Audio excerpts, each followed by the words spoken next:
All right. Hi, everyone. I'm Kevin. I'm from UC Santa Barbara, and I'm here to talk about a system we made. We call it Decomperson, and it's a method for studying what reverse engineers are doing while they're reversing binaries. So there are a bunch of reversing tools out there today. Most of them, here's an example of 4, most of them end up incorporating some form of disassembler, decompiler, some way to provide to the user a more human-readable form of whatever this binary is doing. So there's bunches of these, and their decompilation it's okay. But it's no match for a well-trained human. They're no match for a human intellect that knows what it's doing. So if we want to improve these, to bring them up, to get them better, to make them more available to everyone, because reversers, honestly, they're kind of expensive, we need to figure out what the good humans are doing, what can we learn from what they're doing, and how do we translate that back and incorporate it into the tools that we've got. So a traditional study on this would go out, find some reverse engineers, bring them into the lab, give them a task to work on, and interview them while they were working on it, or maybe afterwards. Because if you have the reverse engineer there, you can just ask, well, hey, why did you do blah? Or what were you thinking blah? Or even just talk to me while you work. Just narrate what you're doing as you go along. And that works great for 10 reversers, or maybe 20 reversers. But as soon as you have to do interviews for everyone, you end up using a lot of time collecting your data. So what if you want to do a study that has 200 reversers? What if you want 2,000 reversers? You're not going to do interviews anymore. Not if you want to scale. Nobody has that many interns. So instead, we wanted to come up with a system that would let us do this faster. Some way to follow, hey, what are these guys thinking? And some way we can follow that automatically. Because once you're talking that many participants, you really need some way to script it. And the key insight here is that a lot of the work that you do in the interview process is translation work. So you have a reverser, and the reverser's got a binary. And the reverser has some idea of what this binary is doing. And that internal representation is probably something like source code, because reversers are programmers. But then you translate it into English or Spanish or whatever to communicate with the interviewer. And then the interviewer takes the interview and translates that into whatever data points are being used for the study. So there are all these translation steps. But all that you really wanted out of the end of it was some format that you could operate on automatically, something you could dump into your statistical software, something machine-friendly. And you know that pseudo source code that's in the reverser's head in the very beginning basically meets all those criteria. Just ask for source code. So that's what we did, is we said, hey, let's say that the reversing problem is actually a decompilation problem. And we want reversers to tell us what they're thinking by giving us source code. And then once we have source code, if we can get snapshots frequently enough, you can follow the reversing process simply by looking at diffs. Here's 100 source code snapshots. You can kind of figure out what your reverser was doing by, okay, well, what did she change here? What did she change here? And you can follow it that way. And then we go a little bit farther, and we say that, you know what? You can actually measure how well the reverser understands the function she's working on by the quality of the code match. And because you don't have source code for the target binary, because it's a reversing process, instead we use assembly code. So we collect source code from the reversers and turn it into assembly. And then we have the assembly for the original binary, and we see how well they match. And we use that percentage match as a proxy for understanding. How well does the reverser understand this function? Well, what percentage of the assembly code matched? And we go as far as to say that a reverser who understands a function perfectly will be able to give us source code that recreates the binary exactly. And that's kind of a big claim. So we will be working through that and justifying it later. But here's an overview of the process we use for this comparison. You've got your target binary on the left here. The top flow is simply how to generate the target assembly. You just run it through a disassembler, ideally one that's been tweaked to remove weird artifacts that depend on, say, where your function is in the binary. Meanwhile, down below, the dark arrow is what your reverser is doing. The reverser takes the binary, gives you source code. You take your source code, dump it in a compiler. You take the resulting binary, you dump it in the same disassembler, and now you have 2 sets of assembly, you diff it. And that's it. Ideally, you're going to get 100%. The reverser understood it perfectly and was able to recreate the function.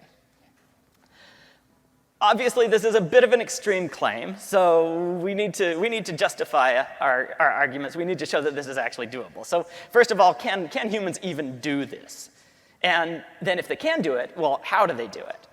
And then finally, because we want to use this as a method to measure the reversing process, we have to be able to justify, hey, this thing we're asking them to do, which is not a normal reversing task, is still representative of a traditional reversing task, something they would do in their regular jobs.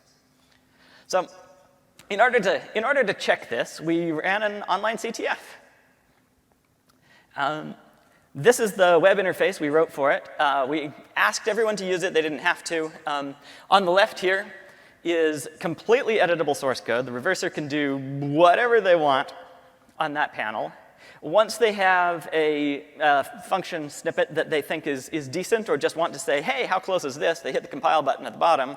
It gets shut off to our server. Within 2 seconds, we've compiled, disassembled, tested, et cetera, diffed, and we send the diff back. And then that shows up on the right. And you can see the highlighting is highlighting the differences. This is actually a pretty close to a final solution on this challenge. And then they can do this as many times as they need to get perfect decompilation.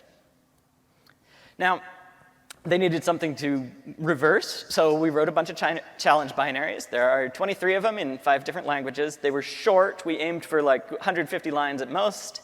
But we did ask them to reverse every single user-written function in those binaries. And for scoring, we gave each challenge a point value based on how hard we thought it would be, kind of, we just guessed. 20% of those points were available by passing secret test cases, unit tests. The majority of the score came from the assembly diff that I was talking about earlier. And then finally, to encourage people to generate perfect disassembly, we really wanted to see if people could do it. So the final 20 points were just a bonus 20% for being able to generate a perfect match. Almost 200 people played, and they were organized into about 140 teams. You can see the distribution of people and years of experience. It leaned a bit heavier to hobbyists and students and people with less experience, but the submissions we got were more balanced because experts solved more challenges and made more submissions. We got over 35,000 code submissions. And then we plugged it into our data analysis. And first question, can people do it? Yes, they can, absolutely. We got 329 perfect submissions across 22 of the 23 challenges. There was one that was not solved, but they came very close.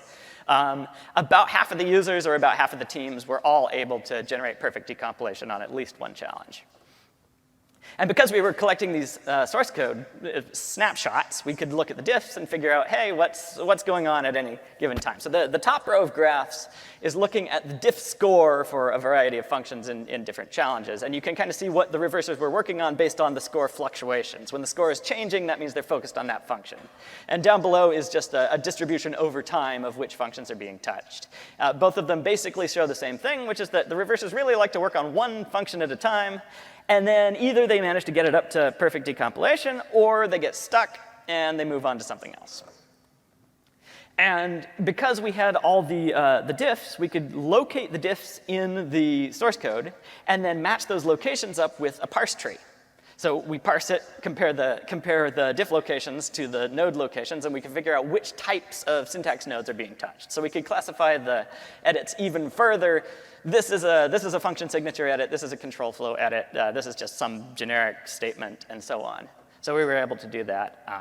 Also, more of an overview here is we observed 3 kind of general phases of reversing. And the first one is when you're new to a binary, you just kind of look around, figure out what's going on. In this case, it corresponded with reversers stubbing out the functions that they needed. After that, they decide what to focus on. Now, this is more important in other reversing tasks. So the first presentation had a great example on how the experts were able to focus right in on what they needed to do. Here, because we asked them to reverse all the functions, they pick a function to start with, but it doesn't really matter which one they pick. And then finally, the third phase, when they have a function they're nailed in on, they just repeat, focus, try this. Does it do this? Let me test it. Send it off to the server. See it come back. Is this working? And they'll keep testing all these little hypotheses. They submit it about once every minute and a half on average. And they would just keep making these hypotheses until they were able to get up to perfect decompilation. So the fact that we're observing these same three phases have been observed all the way back to very early program comprehension research. So the fact that we're seeing them is a good sign that what we're measuring is actually representative of traditional reversing. And as sort of a second sanity check on that, we took the diff scores for all of our functions and we compared it to the unit test scores for each of those functions. And these were either the secret test cases that were used for the competition or leaf function tests that we wrote separately later. And we found that in general, they lined up pretty well. It wasn't a perfect correlation, but it was a pretty good correlation. You can see on the two left graphs here, these worked out pretty well. So you have unit tests passed on the bottom. You have a distribution of diff score on the y-axis. It didn't always work. On the far right, you have a Rust challenge where the reversers got all the unit tests passing pretty early and then spent a long time fighting with the compiler, trying to get it to do what they wanted, like the traditional Rust experience. But overall, the scores tended to match up pretty well, and we take that as an indication that, yeah, this is a pretty good representation of the reversing process. And also, this is a Rust challenge, and very few people are familiar with Rust reversing, so it may also just reflect a lack of experience across the board, even the experts. So to sum things up, this is Decomperson. We used it to run, as far as we know, the largest reverse engineering study to date. We used perfect decompilation as a measure of understanding of source code. And because we were collecting source code submissions, we were able to follow the entire reversing process programmatically. All of our analyses were scripted. If you're curious about the server code, the challenges, the data, it's all available on GitHub. Check it out.